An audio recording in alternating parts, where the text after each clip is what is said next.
Assalamualaikum warahmatullahi wabarakatuh. Saya ucapkan kepada Dr. Haji Syadli bin Sabaruddin, pensyarah CTU 552, Falsafah dan Isu Semasa dan rakan-rakan sekalian.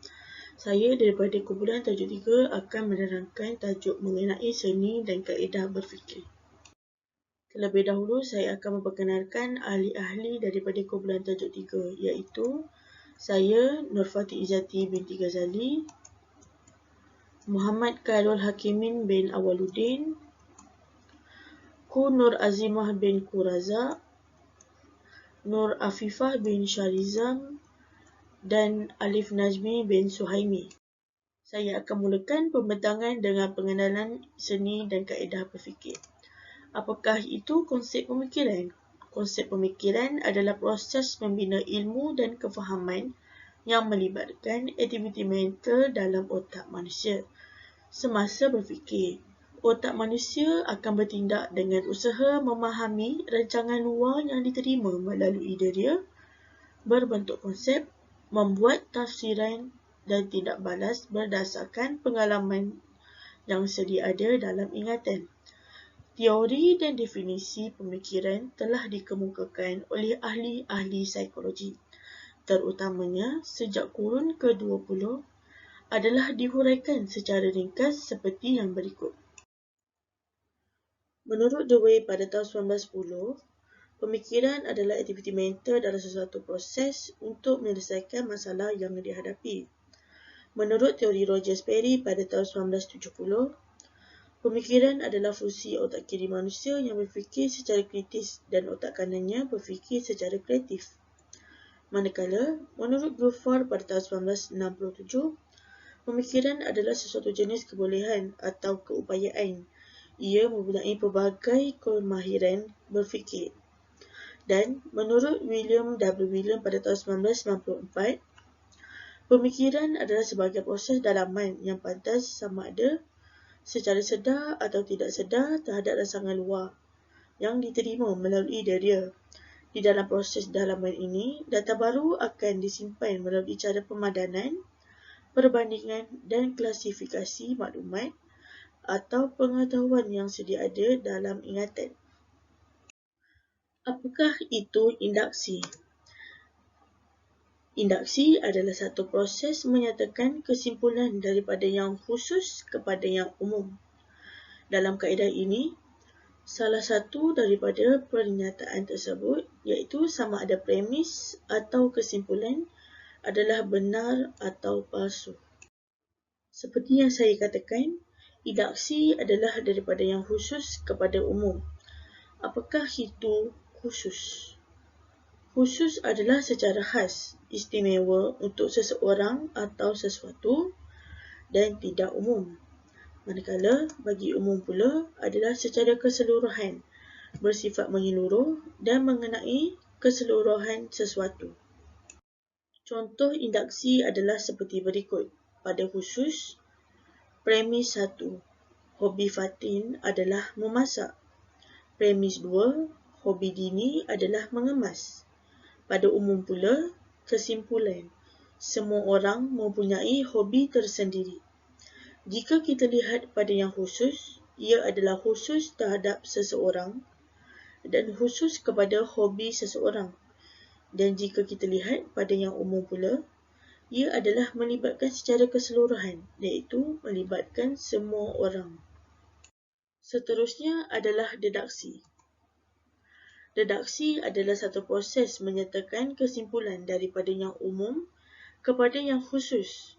Premis dan kesimpulan bagi logik deduksi hendaklah sama ada kedua-duanya benar atau kedua-duanya palsu.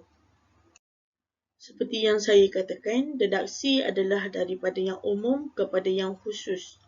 Umum adalah melibatkan secara keseluruhan dan khusus adalah khas kepada sesuatu. Contoh deduksi adalah seperti berikut. Pada umum, semua anjing itu mamalia. Semua mamalia ada jantung. Pada khusus pula, anjing ada jantung. Jika kita lihat pada umum, ia menunjukkan pernyataan tersebut adalah secara keseluruhan, iaitu semua anjing dan semua mamalia. Jika kita lihat pada khusus pula, pernyataan tersebut adalah khusus kepada anjing sahaja.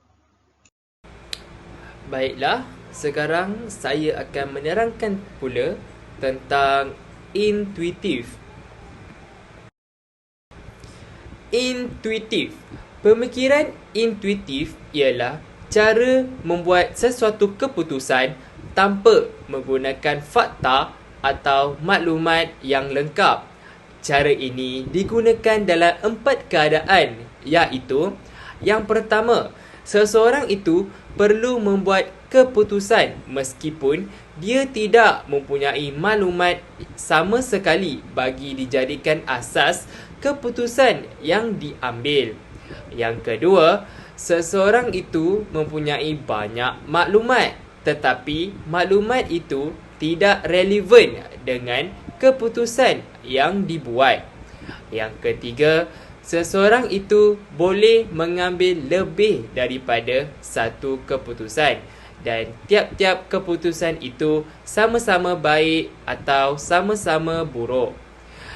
Dan yang keempat dan terakhir, seseorang itu terdesak dan tidak ada waktu bagi mencari maklumat. Fikir secara intuitif banyak digunakan oleh golongan usahawan dan peniaga. Antara contoh penggunaan kaedah intuitif, seseorang peniaga makanan di pasar malam menggunakan intuisi bagi menentukan jumlah lauk pauk yang hendak dimasak dan dijual pada malam itu. Beliau tidak tahu dengan pasti sama ada malam itu hari akan hujan atau sebaliknya. Beliau hanya mengagak berdasarkan intuisi. Jika hari hujan, banyak makanan yang dijual olehnya tidak laku. Kesimpulannya, tidak semua orang mempunyai daya intuisi yang kuat. Oleh itu, kebanyakan orang tidak dapat membuat ramalan yang tepat berdasarkan gerak hati mereka. Seterusnya, kita pergi kepada falasi. Penggunaan kaedah pemikiran falasi adalah merujuk kepada satu pendapat yang dikemukakan oleh seseorang bertujuan untuk mempengaruhi orang lain agar menerima setiap perkara yang diperkatakan olehnya. Menurut saintifik, kesilapan pada cara berfikir yang bawa kepada satu huraian, alasan, pendapat ataupun kesimpulan yang keliru akibat daripada penyalahgunaan penakalulan. Falasi ini merupakan hela penggunaan logik yang membolehkan sesuatu diterima benar sekalipun ianya salah.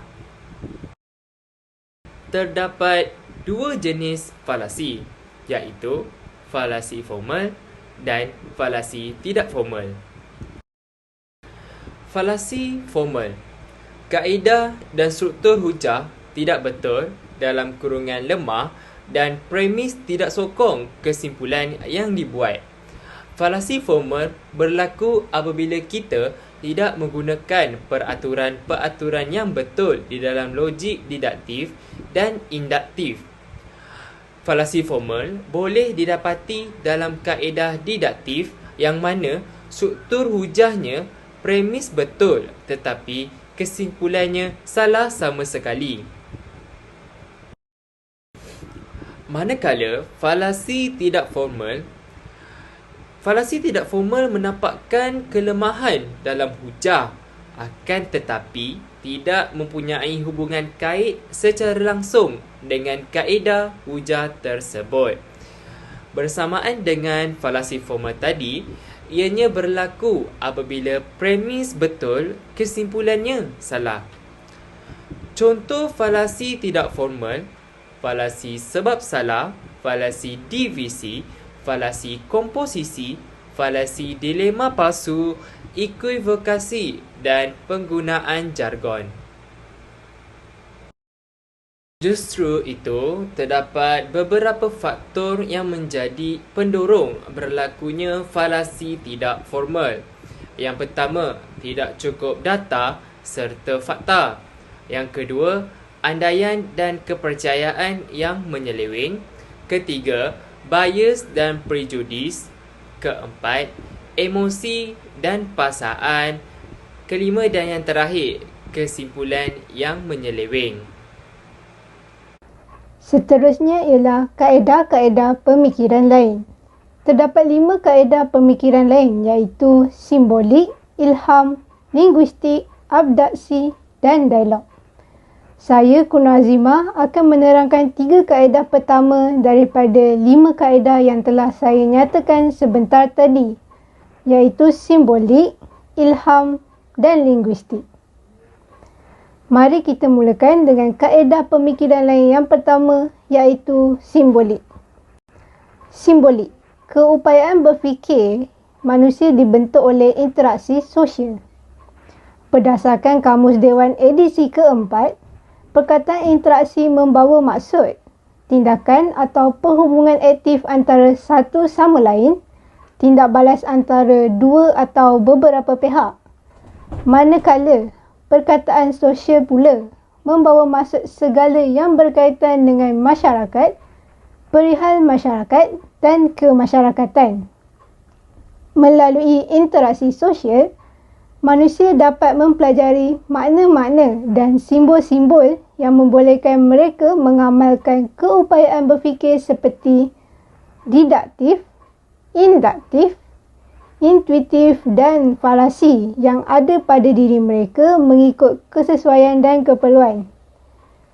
Antara contoh simbolik ialah simbol bulatan menandakan sesuatu objek itu berbentuk bulat. Seseorang individu dapat memberitahu orang di sekelilingnya bahawa pizza itu berbentuk bulat dengan hanya menggunakan simbol bulatan sebagai medium komunikasi. Terbuktilah bahawa simbol-simbol dan makna-makna membolehkan manusia beraksi sekaligus berinteraksi. Kaedah pemikiran lain yang kedua ialah ilham. Berdasarkan Kamus Dewan edisi keempat, perkataan ilham membawa maksud sesuatu yang menggerakkan hati atau menimbulkan daya cipta untuk menghasilkan atau mencapai sesuatu. Dalam lain kata, ilham juga boleh disimpulkan sebagai berfikir berdasarkan kata atau gerak hati. Selain daripada itu, ilham juga boleh dikatakan sebagai cetusan rasa hasil daripada beberapa keadaan.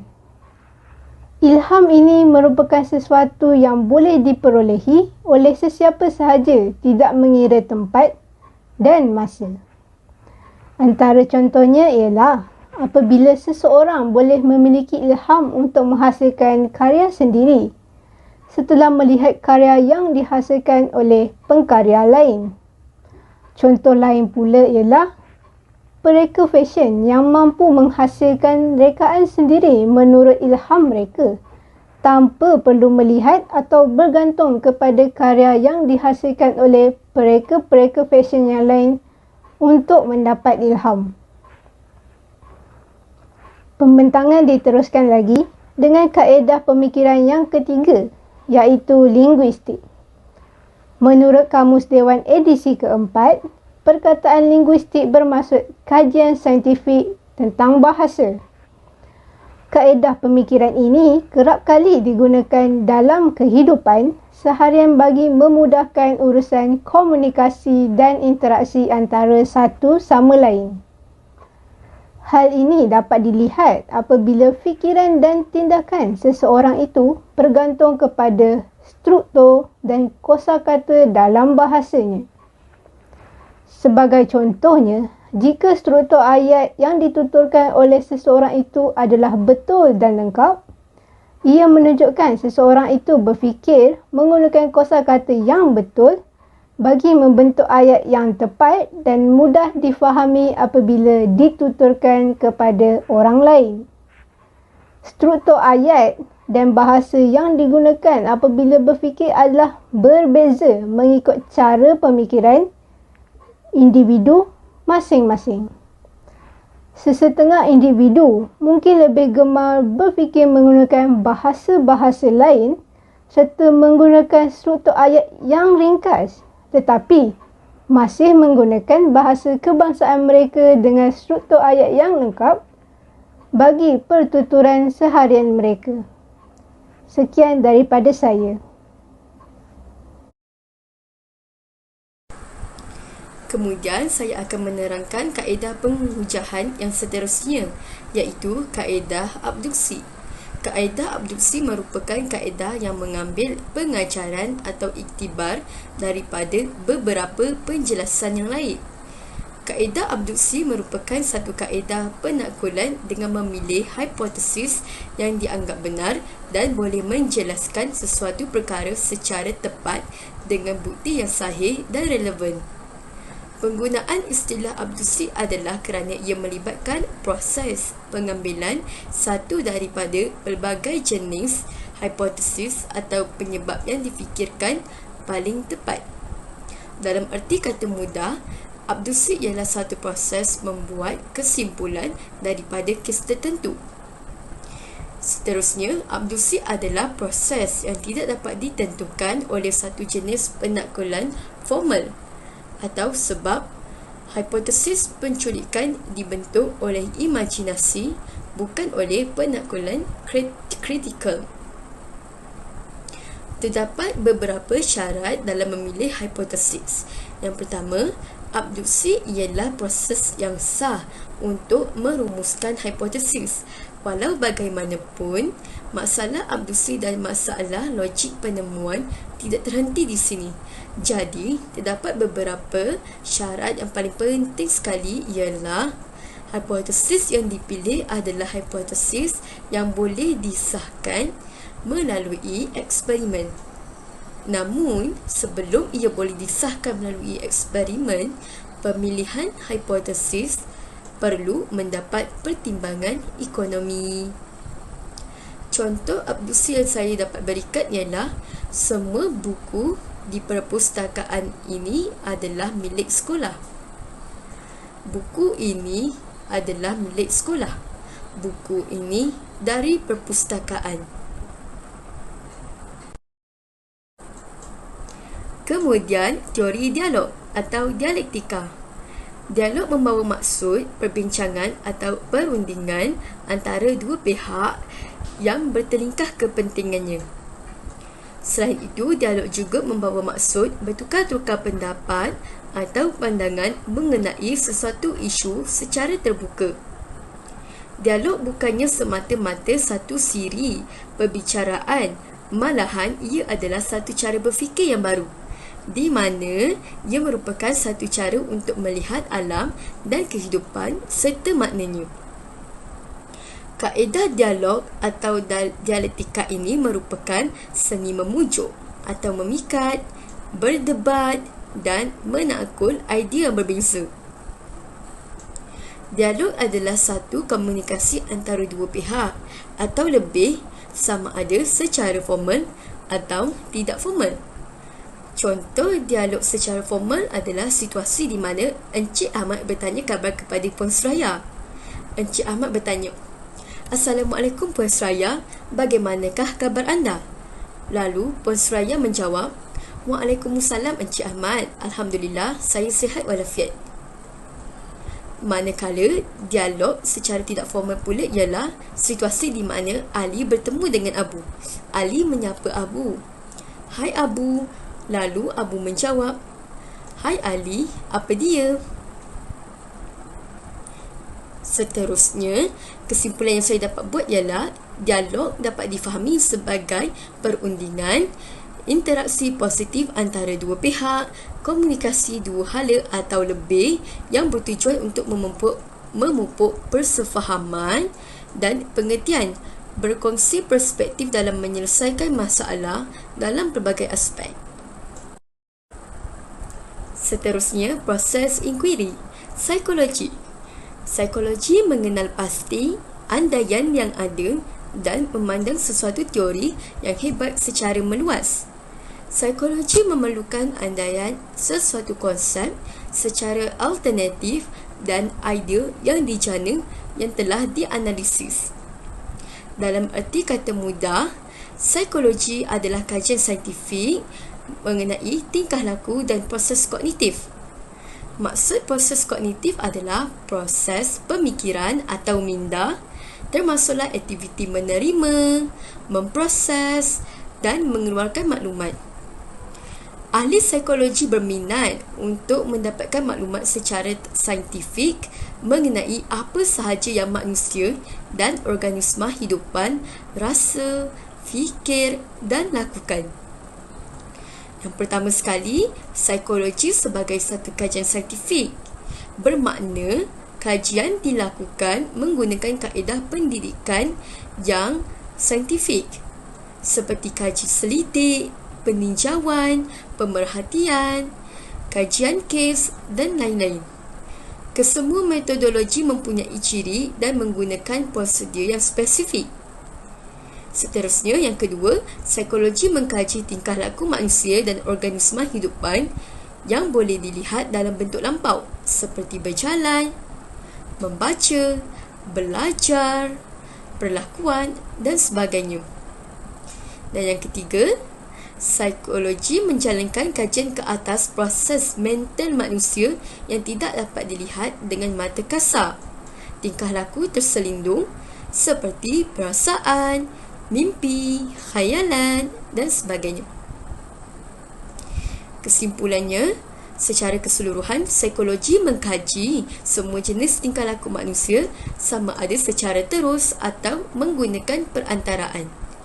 Tujuannya adalah untuk mengetahui lebih lanjut baik tentang dirinya sendiri. Jadi, itu merupakan maksud psikologi. Sekarang, mari kita pergi ke proses inquiry intelektual. Apakah yang dimaksudkan dengan intelektual ni? Intelektual atau cendekiawan ialah seseorang individu yang menggunakan inteleknya untuk bekerja, belajar, membayangkan, mengagak atau menyoal dan menjawab beberapa soalan tentang berbagai-bagai idea. Dengan adanya logik, maka tercipta satu pemikiran yang lebih teratur. Intelektual mengemukakan hujah perlu berdasarkan atas beberapa idea, syarat dan peraturan supaya hujah dan idea itu diterima oleh akal masyarakat. Intelektual juga bermaksud kaum ataupun golongan yang terpelajar, cerdik pandai, cendekiawan yang membentuk kesedaran kepada orang lain yang sedang belajar, mengkaji, menyelidik dan sebagainya. Assalamualaikum, nama saya Alif Najmi. Saya ingin menerangkan tentang proses inquiry melalui komuniti yang nombor 2. Okey. Yang kedua adalah hipotesis secara logik. First, tadi kita kena fikir dan keluarkan soalan-soalan apa yang dapat dari permasalahan. Yang kedua ini kita kena buat hipotesis ataupun andaian atau pandangan yang logik dalam mencari sumber idea. So kita kena buat bagi pandangan yang logik lah.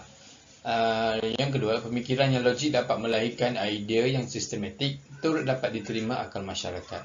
So kita nak buat pandangan tu tak boleh cicai-cicai. So, kena yang logik lah. Okay.